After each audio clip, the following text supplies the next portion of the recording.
Allah yang melampaui segala akal. Itulah yang memelihara hati dan pikiranmu di dalam Kristus Yesus Tuhan kita. Amin. Shalom. Bapak Ibu yang dikasihi Tuhan Yesus, sebelum saya membacakan firman Tuhan untuk kita di pagi hari ini, ada istilah mengatakan kenal maka sayang, tak kenal maka tak sayang. Jolo tinitik sanggar asa binain huru-huruan, jolo sinukun marga asa binoto pertuturan.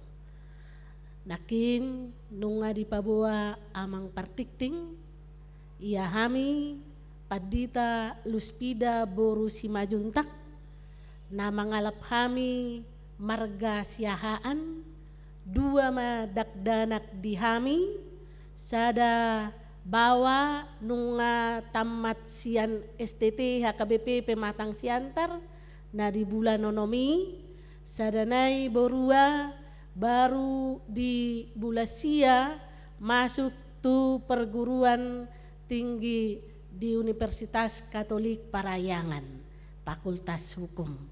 Hami amanginang di tempaton di HKBP Lembang tanggal sia Juli natuari sada pida sian HKBP Resort si Medan State Sidorejo distrik 10 Medan Aceh.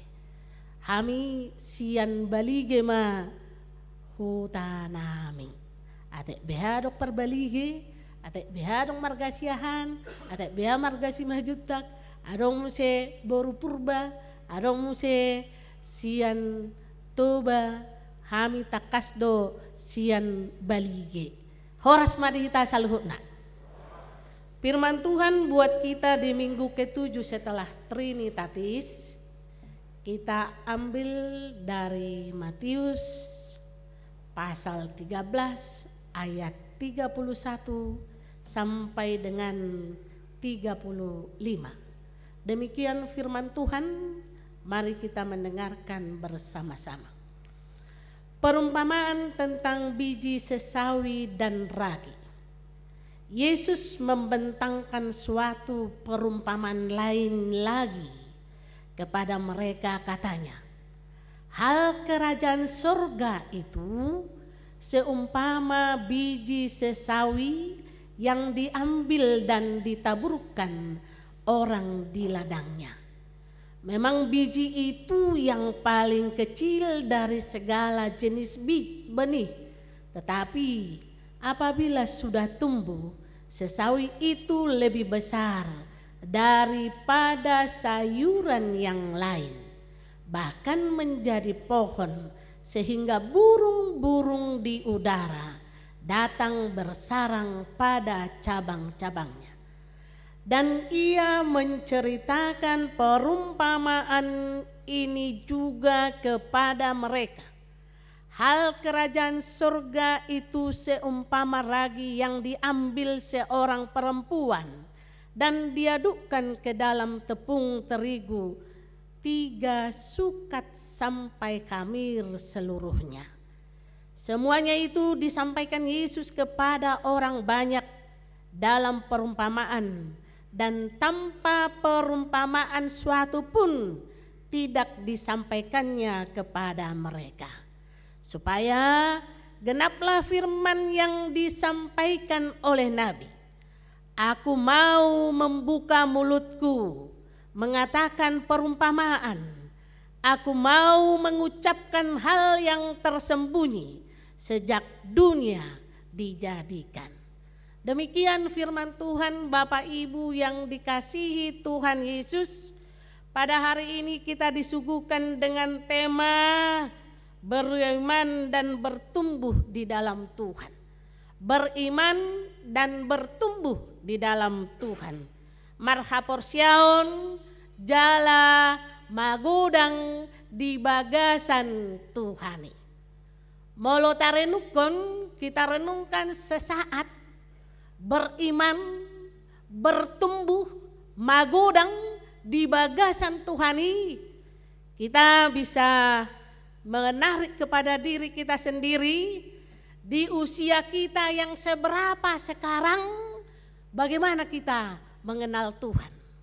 Bagaimana iman kita ketika kita sudah disuguhkan tema ini, adong do diho inang, adong do diho amang marpanatap sahat tu bagasan ate-atem nunga songodia hapor siota tu debata. Sudah sejauh mana, sudah seberapa besar iman kita kepada Tuhan yang setiap saat kita sembah, yang setiap saat kita hadir untuk bersekutu dengan Dia. Saudara-saudara yang dikasihi Tuhan Yesus, suatu hari seorang bapak mengajak anaknya ke sebuah danau yang airnya bersih dan tenang. Lalu bapak itu mengambil batu kecil dan melemparkannya ke air danau itu hingga menimbulkan beberapa gelombang. Anak itu bertanya kepada bapaknya, apa artinya itu bagi dirinya?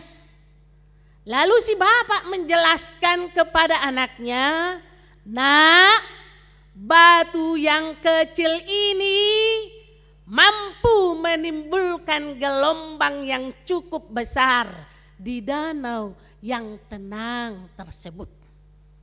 Demikian juga dalam banyak hal di hidup ini.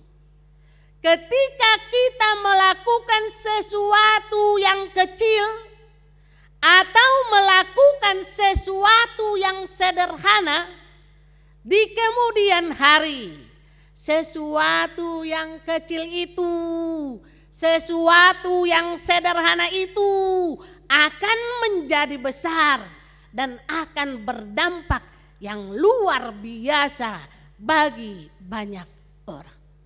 Berdampak besar dan akan memberi dampak yang luar biasa bagi banyak orang.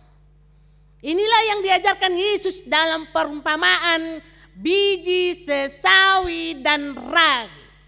Kita mau melihat biji sesawi adalah biji yang paling kecil dari segala jenis biji-bijian yang ada. Tetapi sesawi di sini bukan seperti biji sesawi yang kita kenal.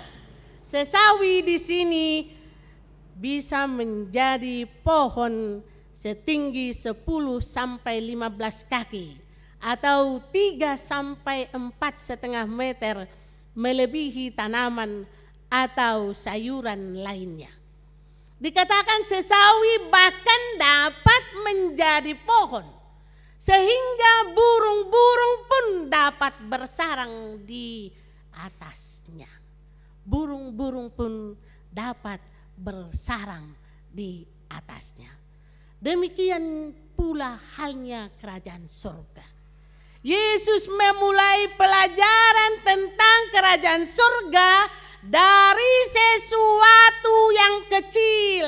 Yesus memulai pelajaran tentang kerajaan surga dari sesuatu yang sederhana.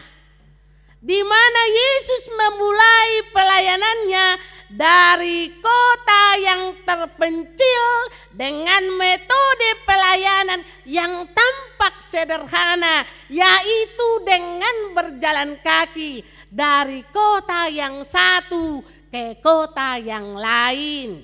Yesus berkhotbah di tengah-tengah masyarakat yang beragama Yahudi, tetapi tidak banyak orang yang menerima dan percaya kepadanya.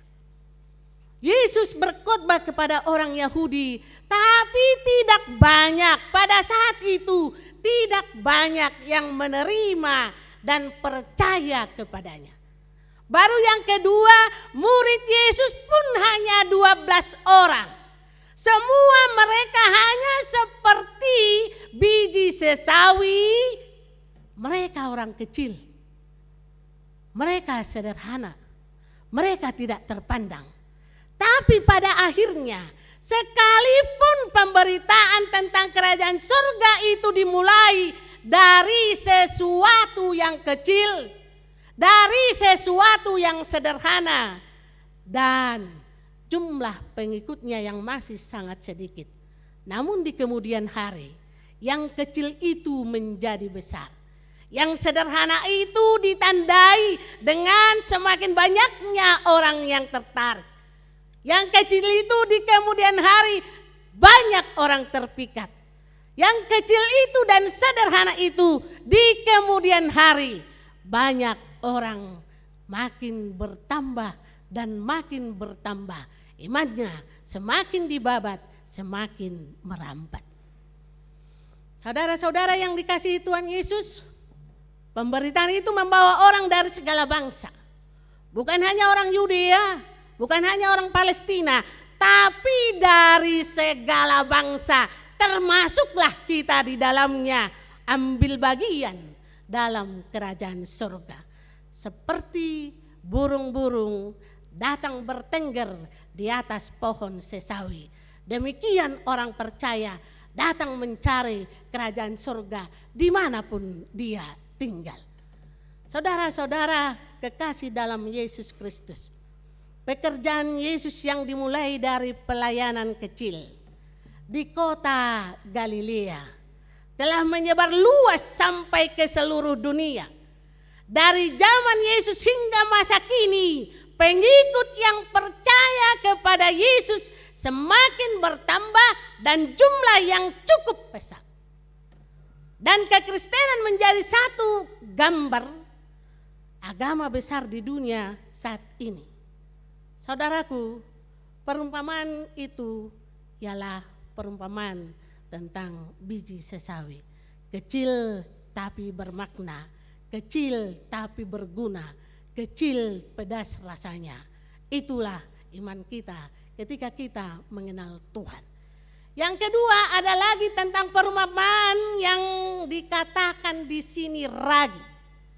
Ragi sering dipakai oleh perempuan Palestina untuk membuat roti. Dalam khotbah ini pun dikatakan bahwa perempuan itu memasukkan sedikit ragi ke dalam 3 sukat. 1 sukat itu 12 liter, 3 sukat itu 36 liter tepung. Sehingga adonan itu menjadi khamir seluruhnya. Khamir artinya mengembang. Walau ragi itu sedikit, ragi itu menang.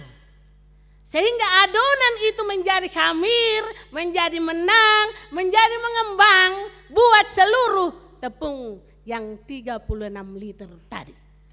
Demikian juga halnya dengan kerajaan surga.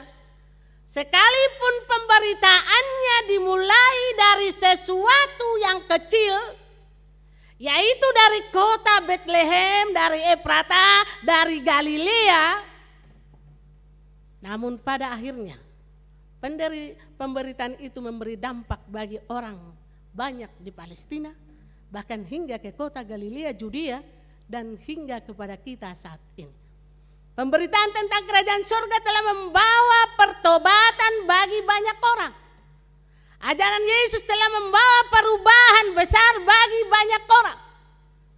Perumpamaan biji sesawi dan ragi pada nats yang kita baca adalah tentang proses membawa pertumbuhan, membawa perubahan dari yang kecil menjadi besar. Yang kecil punya rasa. Tadi saya sudah katakan, kecil-kecil cabai rawit tetapi rasanya pedas.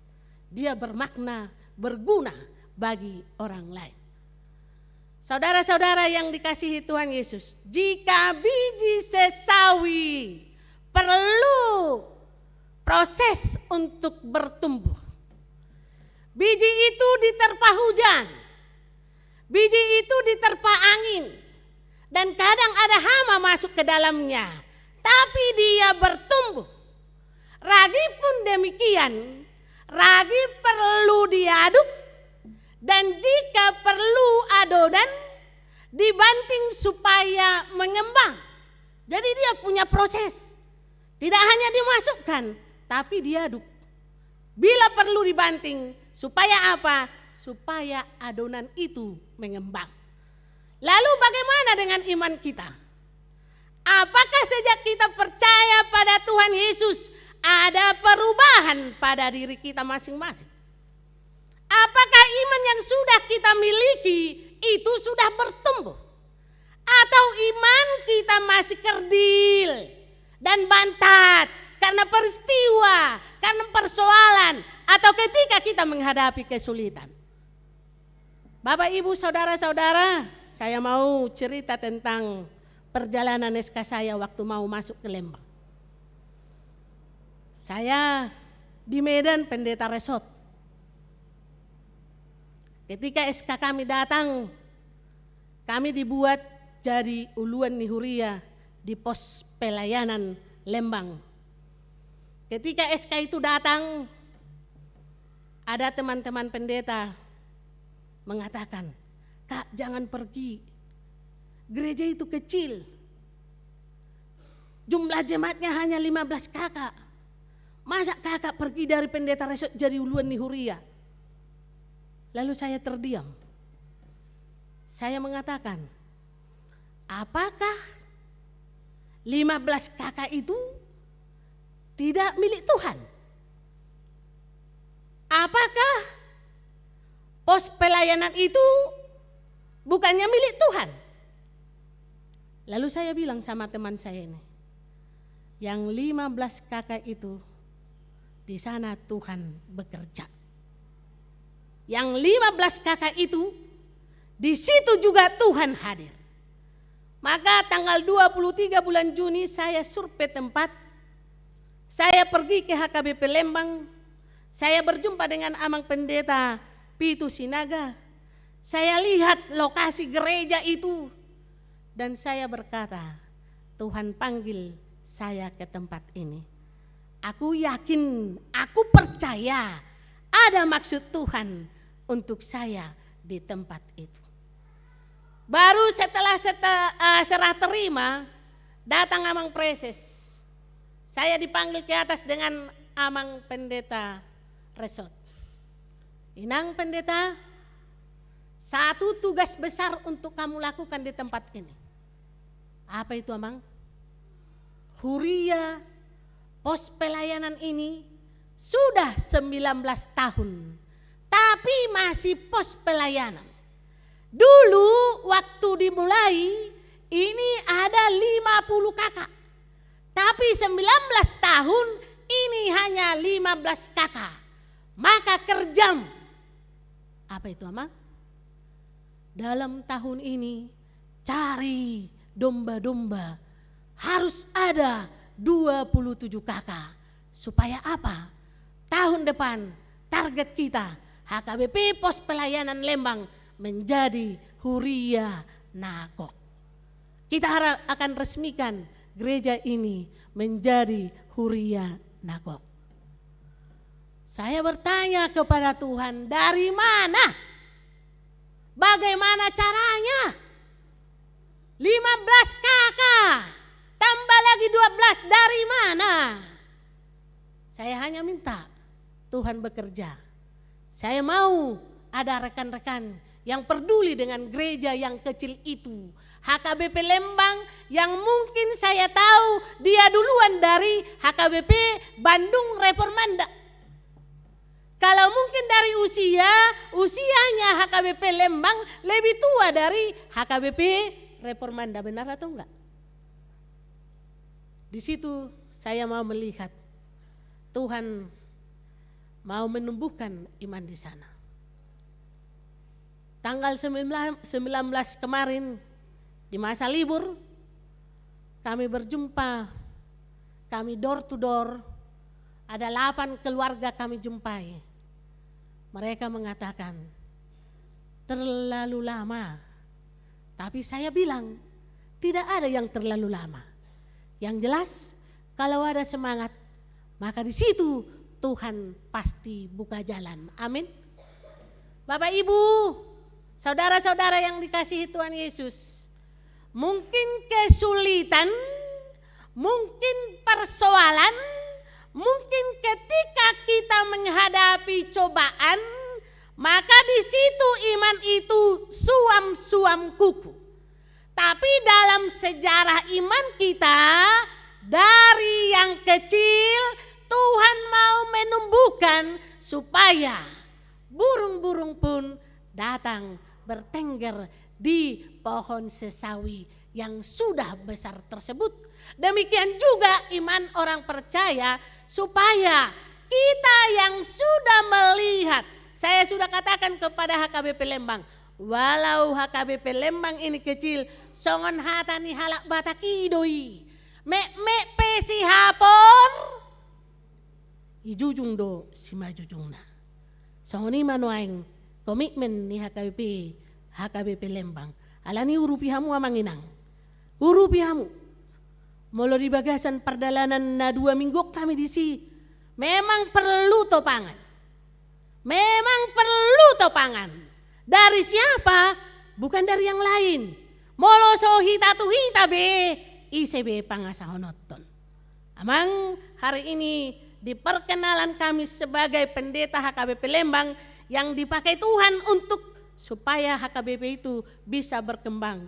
Mari kita saling bekerja sama, karena disitulah buah dari iman kita bertumbuh. Saudara-saudara, dalam menjalani hidup, seringkali kita menganggap bahwa hidup ini perlu diisi dengan hal-hal atau perbuatan yang besar. Dan kita sering mengabaikan hal-hal yang kecil yang kita anggap sederhana. Kita berpikir bahwa dengan melakukan hal-hal yang besar dalam hidup ini akan lebih bermakna. Misalnya kita sering berandai-andai. Kita akan mengatakan, seandainya saya punya uang banyak, saya akan gunakan membuka usaha, saya akan menolong orang lemah, saya akan tidak berkekurangan lagi. Dan ada juga andai-andainya, seandainya saya punya banyak uang, saya akan memberikan persembahan yang besar untuk mendukung pelayanan gereja seperti yang diharapkan oleh gereja kita untuk mengadakan pesta huria atau pesta kotilon. Seandainya aku punya sayap, terbanglah aku. Itu kata berandai-andai. Saudaraku, seandainya saya dan sebagainya menjadikan hidup ini lebih bermakna. Ingatlah, tidak selamanya diukur dari sesuatu yang besar. Tetapi ketika kita mampu mengerjakan melalui perkara-perkara kecil, ketika kita mampu mengerjakan perkara-perkara yang sederhana, yang memberi dampak bagi kehidupan banyak orang, itu dimulai dari mana? Dari mulai diri kita sendiri. Ketika mau meringankan beban orang lain, maka jadilah penolong bagi orang lain. Ketika kita mau menjadi penopang bagi orang lain, maka hadirlah sebagai penopang yang benar. Jangan mau lip service, jangan mau hanya di bibir saja. Saya sangat kasihan melihat dia, tapi hanya di mulut saja. Tidak ada actionnya. Saudara-saudara, biji sesawi sekalipun kecil, namun memiliki dampak yang luar biasa. Bukan hanya bagi dirinya, tapi bagi sekitarnya. Demikian juga kita orang beriman. Sekecil apapun perbuatan kita, selama itu berkenan di hadapan Tuhan, maka akan berdampak dan akan menjadi berkat bagi sesama. Kita merasa kecil ketika kita membandingkan diri kita dengan orang lain.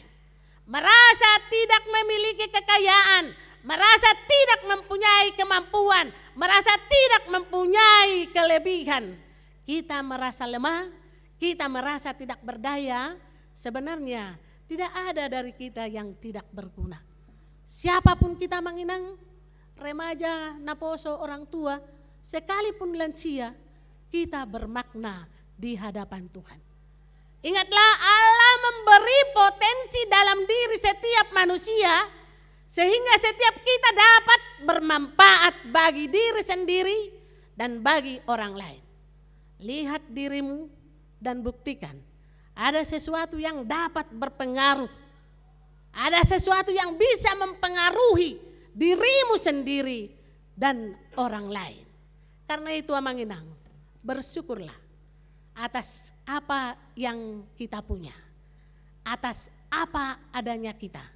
Saat hanya memiliki sesuatu yang kecil, ingatlah yang kecil itu dapat memberi pengaruh positif dalam hidupmu juga bagi orang lain.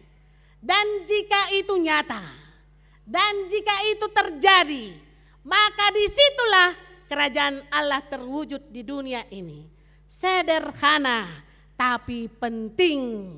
Pengajaran Yesus tentang kerajaan sorga, pengajaran Yesus tentang kerajaan Allah adalah kebenaran dan realitas yang terjadi. Kiranya itu semakin menguatkan iman kita untuk melangkah sebagai pengikut Kristus dan melakukan menyebarkan kerajaan Allah. Mengikut Yesus keputusanku. Mengikut Yesus keputusanku. Kutak ingkar, kutak ingkar. Amin. Kita berdoa. Terima kasih Bapa di sorga. Terpuji namamu. Kekal sampai selama-lamanya. Bila pagi ini di ibadah Minggu 7.30, Engkau membawa kami, umat-Mu datang ke tempat-Mu yang kudus ini. Untuk menyerahkan totalitas hidup kami. Supaya kami mendengarkan Engkau Bapa di surga. Terpujilah namamu. Bila dalam kesempatan ini, Tuhan hadir dalam kehidupan kami. Melalui pujian dan doa kami. Melalui kebenaran firman Tuhan, supaya kami ketika mendengarkan Engkau, maka iman kami bertumbuh dari hal-hal yang kecil. Tuhan siapkan hal-hal yang luar biasa. Siapalah kami Bapa? Kami orang lemah, kami orang yang tidak berdaya, tapi Engkau Tuhan memakai kami untuk berdampak bagi diri kami sendiri dan juga bagi keluarga kami dan sekitar kami. Bapa, mampukan kami melakukan hal-hal yang seturut dengan kehendak-Mu. Inilah doa kami, sempurnakan. Di dalam Yesus Kristus kami berdoa dan mengucap syukur. Amin.